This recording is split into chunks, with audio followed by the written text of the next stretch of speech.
Messieurs, dames, bonjour à tous, bienvenue sur Momentum. Je m'appelle Tommy, je suis coach sportif et j'accompagne mes clients dans leur transformation physique au quotidien. Aujourd'hui, on se retrouve pour l'épisode numéro 26 et ce que je vais te dire va peut-être te surprendre, mais je préfère les clients qui galèrent au début du suivi. Et je vais t'expliquer pourquoi dans cet épisode. Quand je te parle de clients qui galèrent, je parle uniquement de personnes qui doutent complètement d'eux, qui ont des habitudes à revoir, qui ont très peu de confiance en eux finalement et qui sont souvent malmenés par la fatigue tout simplement. Donc ces personnes-là, c'est souvent des clients qui arrivent cassés par des régimes, par des coachs qui ont fait n'importe quoi, que ce soit au niveau de leur diète. Ils ont eu des mauvaises expériences en salle de sport, ils ont des croyances limitantes, des choses qu'on leur a instaurées. Des gens qui se sont dit qu'ils étaient en surpoids, par exemple, et qui seraient toujours en surpoids parce qu'ils n'étaient pas capables de faire mieux et qui ne pouvaient pas s'améliorer. Des gens qui se sont toujours sentis nuls, qui ont été choisis en dernier dans les équipes de foot au collège, et à qui on a toujours fait croire que leur limite c'était celle où ils étaient actuellement et qui pourraient jamais la dépasser. Donc ces personnes-là pensent qu'elles sont nulles, alors qu'en fait elles ont toujours été mal orientées, que ce soit encore une fois par la famille, par le système éducatif ou par même des coachs. Dans l'idée, si tu veux, avec eux je peux transmettre beaucoup plus. Je peux les accompagner, je peux les aider à construire quelque chose de durable, des fondations qui vont être plus solides qu'avec d'autres qui ont déjà leur confiance en eux qui est déjà bâtie, un suivi, des antécédents sportifs qui vont être beaucoup plus marqués. Ces gens-là, il n'y a rien. Il y a pas de, il y a vraiment zéro confiance, il y a zéro connaissance en tout cas, ou en tout cas il y a des barrières qui empêchent la construction de ces fondations. Dans l'idée, juste les mettre sur un vélo ou même sur un tapis de course et les faire marcher, ça va être un premier pas qui va leur permettre de se construire petit à petit une confiance en eux, leur montrer qu'ils sont capables de bouger et leur montrer qu'ils sont capables d'atteindre leur objectif sur le long terme, encore une fois. Donc au final, je vois des blocages qui tombent. Il y a des gens qui pensent avoir des problèmes de genoux, de mobilité, des douleurs intempestives, et qui pensent ne pas pouvoir se mettre au sport, tout simplement.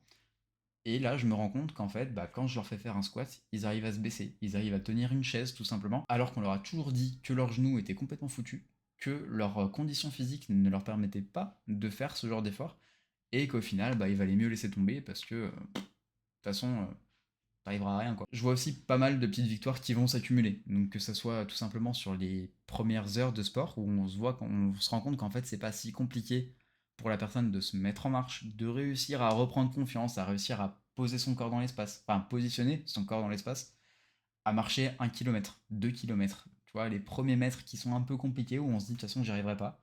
J'arriverai pas à aller marcher 10 minutes, j'arriverai pas à sortir mon chien, j'arriverai pas à ci, j'arriverai pas à ça. En fait, tu te rends compte que tu arrives à faire en sorte que ces personnes-là aient plus de mal à aller sortir leur chien, à aller jouer avec leurs enfants en jouant au foot par exemple.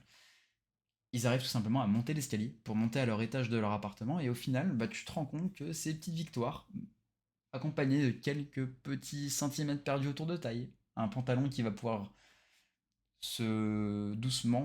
être réenfilable si je peux me permettre le mot, bah ça fait extrêmement chaud au cœur et surtout tu les vois se transformer de l'intérieur et regagner confiance en eux petit à petit de jour en jour. Il y a également une autre chose plus personnelle qui me fait apprécier ce genre de suivi avec des personnes qui vont être un petit peu plus en galère dès le départ, c'est que j'ai galéré aussi en fait. J'ai mis du temps à trouver ma voie, à comprendre un peu mon corps, à essayer de créer cette discipline que j'ai aujourd'hui par rapport au sport et par rapport à l'alimentation de manière générale.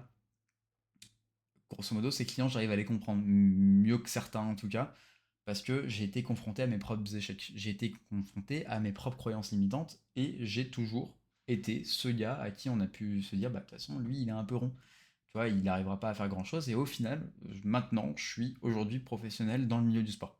J'étais le mec qui était choisi en EPS en dernier, et au final, regarde, maintenant, j'aide des gens à perdre 25 kilos sur une année. Et du coup, tu vois, aujourd'hui, je suis le genre de gars qui va être persuadé que les gens qui galèrent au départ, à force de travail et d'un petit peu de discipline et de temps, tout simplement, vont être les personnes qui vont aller le plus loin possible dans leur parcours. C'est ceux qui vont réussir à creuser un peu plus loin que la moyenne parce qu'ils auront eu la nécessité de mettre des efforts supplémentaires parce qu'ils n'ont pas eu de prédisposition, ils n'ont pas eu de gens qui les ont aidés.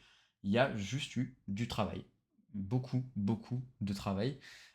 Et au final, ça, personne ne peut leur enlever et ça va faire une espèce de moteur tout simplement pour aller un peu plus loin. Bon, pour conclure cet épisode, j'ai juste envie que tu comprennes que le vrai potentiel, il est invisible à la première séance, qu'il va falloir que tu ailles creuser un petit peu derrière tes doutes, ta fatigue, ton inconfort, que tu forces un petit peu le trait si tu veux le trouver. Que tu tiennes sur la durée également et que tu fasses les efforts nécessaires pour aller le chercher. Et tu vois, comme je le disais au début, c'est dans ce moment-là, dans ce cas précis, que le coaching peut avoir une vraie puissance. Je suis pas en train de te vendre un truc, ça j'en ai rien à faire aujourd'hui, mais dans l'idée, moi c'est ça que je veux faire dans mon métier, c'est épauler un maximum les personnes qui ont du mal à se donner, qui ont au final le potentiel et la possibilité d'aller chercher leur objectif, mais qui ont du mal et qui ont plein de barrières, qui se bloquent pour faire des efforts tout simplement et qui, tu vois, il suffit juste des fois d'un déclic, d'une ouverture de porte, qu'on t'aide un petit peu, qu'on tienne la main juste 5 minutes pour que tu arrives à aller un poil plus loin et au final que tu débloques un tas de choses. Donc c'est pour ça que je suis persuadé que ce genre de personne doit être aidé et que au final, bah, c'est le cœur du métier quoi. Alors si t'es ce genre de personne, laisse-moi te dire une chose, tu es bien plus près que tu le crois et il faut pas que tu lâches. Et c'est maintenant que tu vas pouvoir donner vie à ton potentiel. Bon, on est enfin arrivé à la fin de cet épisode. Si t'as l'impression que t'es pas fait pour ça, tout simplement, bah tu sais quoi, réécoute cet épisode. Et tu peux également le partager à quelqu'un qui doute de lui-même. N'oublie pas non plus de t'abonner à ce podcast, à lâcher un petit like, un petit commentaire, et surtout le 5 étoiles sur Spotify, ça m'aide énormément. Et maintenant, si tu souhaites qu'on donne vie à ton potentiel ensemble, qu'on travaille main dans la main, et qu'on arrive à faire sauter ces petites barrières, tu peux m'envoyer un petit message sur mon site tmcoaching.fr. Je me ferai une joie de t'accompagner et tout simplement de t'aider à faire sauter tout ça. Je te dis à la semaine prochaine, et on se voit dimanche prochain pour le prochain épisode. Salut!